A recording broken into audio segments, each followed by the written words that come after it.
RTI act. RTI act ஒரு fundamental right இந்தியாவில். எந்த கேஸுக்கு அப்புறம்னா அஷ்வானி கே சிங், ஸ்பெல் பண்ணுறேன், ASHAWANEE, அஷ்வானி கே சிங். இந்த கேஸுக்கு அப்புறம் ஆர்டிஐ ஒரு ஃபண்டமெண்டல் ரைட்டாக இந்தியாவில் மாறிடுச்சு. ஆர்டிஐ அப்படின்னா என்னென்னா, அரசாங்கத்தில் என்ன நடக்குதுன்னு நான் ஒரு லெட்டர் எழுதி போட்டால் எனக்கு சொல்லிடுவாங்க. இதுதான் ஆர்டிஐ. சிம்பிளாக சொன்னால் ஒரு இன்ஃபர்மேஷனை என்னால் தெரிஞ்சிக்க முடியும். சரி, இதுக்கு முன்னாடி இப்படி ஒரு சிஸ்டமே இல்லையான்னு கேட்டால் இருந்தது. சரி, அந்த சிஸ்டத்தோட பேர் என்ன? ஃப்ரீடம் ஆஃப் இன்ஃபர்மேஷன் ஆக்ட் 2002 இருந்தது. இதை மாற்றி அமைத்து தான் ஆர்டிஐன்னு ஒரு சட்டம் அக்டோபர் 2005 வருடம் வந்தது. சரி, இந்த ஆர்டிஐ ஆக்ட் எந்த அமைச்சரவையின் கீழ் செயல்படுது? Department of personnel and training, ministry of personnel, public grievances and pensions, இந்த அமைச்சரவைக்கு கீழே செயல்படுது. ஆர்டிஐயோட ஆப்ஜெக்டே என்ன அப்படின்னா, ஒரு சிட்டிசன் இருக்காருன்னா அவருக்கு அரசாங்கத்தில் என்ன நடக்குது அப்படின்னு டிரான்ஸ்பரண்ட்டாக தெரிஞ்சிக்க முடியும். அப்போ தான் அரசாங்க ஊழியர்களும் விசுவாசமாக அக்கௌண்டபிளாக ஒர்க் பண்ணுவாங்க. கவர்மெண்ட்டு சீராக நடக்கும், ஊழல் இல்லாமல் இருக்கும். எல்லாத்துக்கும் மேலே நம்மளது ஜனநாயக நாடு இல்லையா? இந்த ஜனநாயக நாட்டில் மக்கள் ஒவ்வொருத்தராக கேள்வி கேட்கணும். லெட்டர் அனுப்பி இங்கே என்ன நடக்குது, ஏன் இந்த வேலை இன்னும் செய்யாமல் வச்சுருக்கீங்க, இந்த வேலைக்கு வரதுக்கு உங்களுக்கு என்ன அதிகாரம் இருக்குது, நீங்கள் எந்த காலேஜில் படிச்சிங்க, இதை பற்றி எல்லாம் கேட்குறது தான் இந்த ஆர்டிஐ. சரி, இந்த ஆர்டிஐ யார் ஃபைல் பண்ணுறது? உங்ககிட்ட ஆதார் அட்டை மட்டும் இருந்தால் போதும். Any citizen of India RTI file பண்ணலாம். ஒரு பப்ளிக் அத்தாரிட்டி கிட்ட மட்டும்தான் கேள்வி கேட்க முடியுமே தவிர ஒரு ப்ரைவேட் அத்தாரிட்டி கிட்ட கேள்வி கேட்க முடியாது. நீங்கள் லா காலேஜில் படிச்சுக்கிட்டு இருக்கீங்க. லா காலேஜில் படிச்சுட்டு இருக்கும்போது அங்கே ஒரு கவர்மெண்ட் ஸ்டாஃப் இருக்காங்க, உங்களுக்கு ஃபேக்கல்ட்டியாக வர்றாங்க. அவங்கள பற்றின இன்ஃபர்மேஷன் தெரிஞ்சுக்கிறதுக்காக நீங்கள் ஆர்டிஐ எழுதி போடலாம்.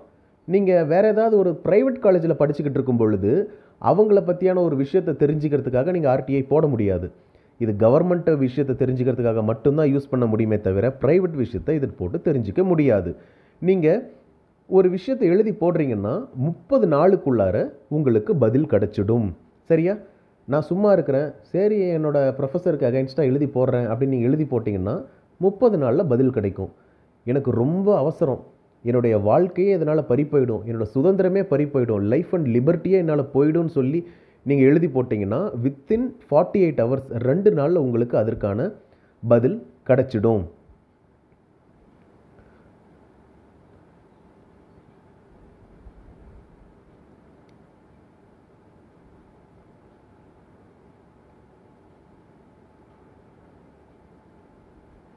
ஒவ்வொரு பப்ளிக் அத்தாரிட்டியுமே இப்போ இருக்கக்கூடிய ரெக்கார்டை கம்ப்யூட்டரைஸ் பண்ணி தான் வச்சுருக்காங்க. அது வெளிப்படையாக இருக்குது, பரவலாக இருக்குது. அதை சிட்டிசன்ஸ் யார் வேணும்னாலும் ஓப்பன் பண்ணி பார்த்துக்கலாம். அதையும் மீறி ஏதாவது தேவைப்படுது அப்படின்னா நீங்கள் ரைட் டு இன்ஃபர்மேஷன் போட்டு இதில் மூலம் வாங்கிக்கலாம். Section 13 of the original act, இந்த ஆர்டிஐ ஆக்டில் என்ன இருக்குன்னா, சென்ட்ரல் சீஃப் இன்ஃபர்மேஷன் கமிஷனர், இவருடைய பீரியட் 5 years, 5 வருஷம் இருப்பார். இல்லைன்னா இவருக்கு 65 வயசு ஆகிற வரைக்கும் இருப்பார். நம்ம ஃபஸ்ட்டு அந்த லெட்டர் எழுதி கொடுத்தாலே அதை யார் வாங்குவாங்கன்னு கேட்டால் PIOன்னு அவர் பேர், பப்ளிக் இன்ஃபர்மேஷன் ஆஃபீஸர். இவர் தான் ஃபஸ்ட்டு அப்பல்லட் அத்தாரிட்டி. இவர்கிட்ட தான் நாம் அந்த லெட்டரை கொடுப்போம். இவர் தான் இது உண்மையாகவே இந்த லெட்டரை வாங்கி உங்களுக்கு இன்ஃபர்மேஷன் கொடுக்கலாமா வேண்டாமான்னு முடிவு பண்ணுறதே அவர் தான். இந்த விஷயங்கள்லாம் தெரிஞ்சுக்கிறதுக்குன்னு ஒரு அமௌண்ட் இருக்கும் இல்லையாப்பா, நம்ம எவ்வளோ பே பண்ணணும் அப்படின்னா 10 ரூபா பே பண்ணணும். இந்த 10 ரூபா பே பண்ணி இந்த ஸ்டாம்பாக ஒட்டினாலும் சரி, இல்லை பேங்க் டிராஃப்டில் போட்டாலும் சரி, 10 ரூபா செலவு பண்ணி இந்த லெட்டரை நம்ம கொடுக்குறோன்னா நம்ம லெட்டரை பப்ளிக் இன்ஃபர்மேஷன் ஆஃபீஸர் வேணுமா வேணாமான்னு பார்த்துட்டு நமக்கான பதிலை கொடுப்பாரு. எல்லா இன்ஃபர்மேஷன்ஸும் கொடுத்துருவாங்களா? கவர்மெண்ட்லேயே எல்லா இன்ஃபர்மேஷன்ஸும் கொடுத்துருவாங்களான்னு கேட்டால் கிடையாது. அஃபிஷியல் சீக்ரெட்ஸ் ஆக்ட்னு ஒன்று இருக்குது. அது அரசாங்கத்துக்கு மட்டும்தான் தெரியும். அந்த விஷயத்தை நம்ம கேட்க முடியாது. மிலிட்ரியில் இப்போ என்ன இராணுவ ரகசியமோ அதை சொல்லுங்கன்னு இந்த 10 ரூபாயை அனுப்பி நம்ம கேட்க முடியாது.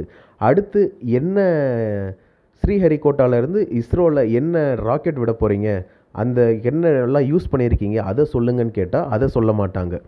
இது போன்ற கான்ஃபிடென்ஷியலான விஷயத்த சொல்ல மாட்டாங்க. மற்றபடி பப்ளிக்கு தெரியணும்னு இருக்கிற விஷயத்த மட்டும்தான் இந்த ஆர்டிஐ போட்டு நம்மளால் தெரிஞ்சுக்க முடியும். சரிப்பா, இப்போது நான் ஆர்டிஐ போடணும்னு முடிவு பண்ணிட்டேன். எப்படி போடுறது?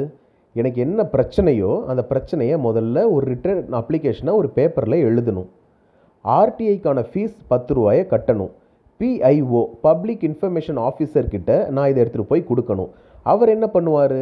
எந்த டிபார்ட்மெண்ட் சம்மந்தமாக நான் கேள்வி கேட்டனோ அந்த டிபார்ட்மெண்ட்டுக்கிட்ட இதை ஹேண்ட் ஓவர் பண்ணுவார் கேள்விகளை. அந்த டிபார்ட்மெண்ட்லேருந்து எனக்கு பதில் சொல்லுவாங்க. ஒருவேளை எந்த பதிலுமே சொல்லலை அப்படின்னா என்ன ஆகும் அப்படின்னா 30 நாள் வரைக்கும் வெயிட் பண்ணுங்கள். 30வது நாளுக்கு அப்புறம் நீங்கள் ஃபஸ்ட்டு அப்பல்லட் அத்தாரிட்டிக்கிட்ட உங்களுடைய கம்ப்ளைண்ட்டை மூவ் பண்ணுங்கள். நான் பிஐஓ கிட்ட கொடுத்தேன், எனக்கு ஆன்சர் பண்ணல, நீங்கள் பதில் சொல்லுங்கன்னு மூவ் பண்ணுங்கள். அப்பயும் உங்களுக்கு பதில் வரல, ஸ்டில் நோ ரெஸ்பான்ஸ் அப்படின்னா நீங்கள் செகண்ட் அப்பீல் யார்கிட்டனா சென்ட்ரல் இல்லைன்னா ஸ்டேட் இன்ஃபர்மேஷன் கமிஷன் கிட்ட நீங்கள் கொடுத்தீங்கன்னா உங்களுக்கான பதில் கிடைக்கும். இதுதான் அதுக்கான ப்ராசஸ். ஸ்டெப் பை ஸ்டெப்பாக சொல்கிறேன். இந்த ஆர்டிஐயோட சிக்னிஃபிகன்ஸே என்ன அப்படின்னா ஃபண்டமெண்டல் ரைட்ஸை ப்ரொடெக்ட் பண்ணுறது. எது? Article 19 clause 1 sub clause A right to speech and expression. அதுக்கப்புறம் ஆர்டிக்கல் 21 லைஃப் அண்டு பர்சனல் லிபர்ட்டியை ப்ரொடெக்ட் பண்ணுது. இதுதான் இந்த ஆர்டிஐயோட சிக்னிஃபிகன்ஸ். என்னோடய லைஃப்க்கும் லிபர்ட்டிக்கும் ஒரு பிரச்சனை அப்படின்னு சொல்லி நான் ஆர்டிஐ ஃபைல் பண்ணால் 1 மாதத்தில் கிடைக்க வேண்டியது எனக்கு வித்தின் 48 ஹவர்ஸ் 2 நாள்லேயே கிடச்சிரும். இதில் இந்த பப்ளிக் இன்ஃபர்மேஷன் ஆஃபீஸர் இவர் வந்து ஒரு குவாசி ஜுடிஷியல் ஃபங்க்ஷன் பண்ணுறாரு.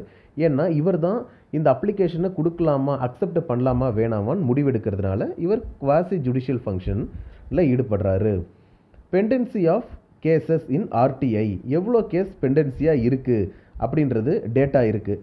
2009 2.18 லேக்கு, 2020 2.33 லேக்கு ஃபைல் பண்ணியிருக்காங்க.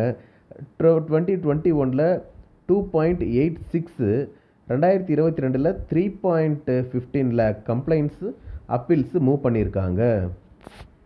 இந்த ஆர்டிஐ கமிஷன் முன்னாடி நிறைய கேசஸ் வந்து பெண்டிங்லே இருக்குது.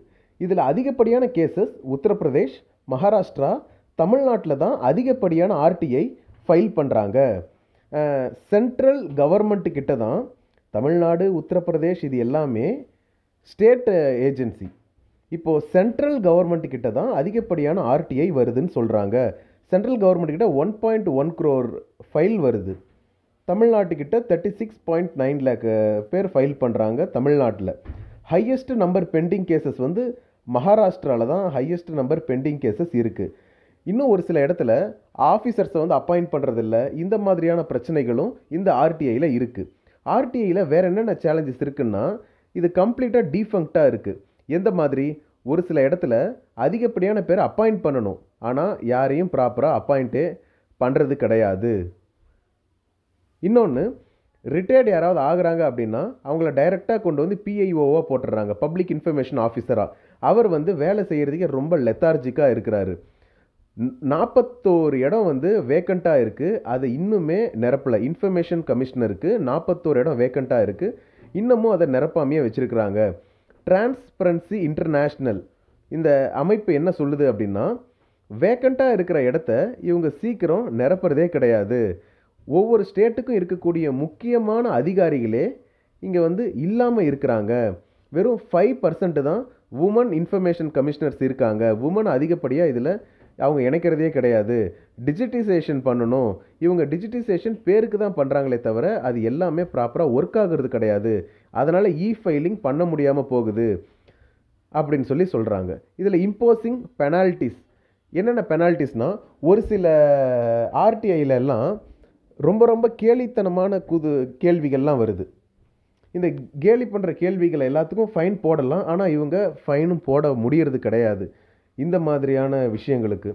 இதை என்ன தான் பண்ணலாம், வே ஃபார்வர்டு என்னன்னு சொல்லி கேட்டிங்கன்னா ஆர்டிஐயை ஒரு வெப்சைட்டாவோ இல்லை மொபைல் ஆப்பாவோ மாற்றணும், எல்லாருடைய ஃபோன்லேயும் வச்சுருக்கணும். அதன் மூலம் ஈஸியாக நாம் வந்து ஆக்சஸ் பண்ணலாம், ஒரு குறைகளை வந்து நம்ம எடுத்து சொல்லலாம். அந்த டிரான்ஸ்பரன்சி என்ன அப்படின்னு சொல்லி நம்ம வீட்டில் இருந்தால் நம்ம ஃபோனில் இருந்தே பார்த்துக்கலாம். இதுதான் இதுக்கான வே ஃபார்வர்டு. இதுதான் ஆர்டிஐ ஆக்ட்.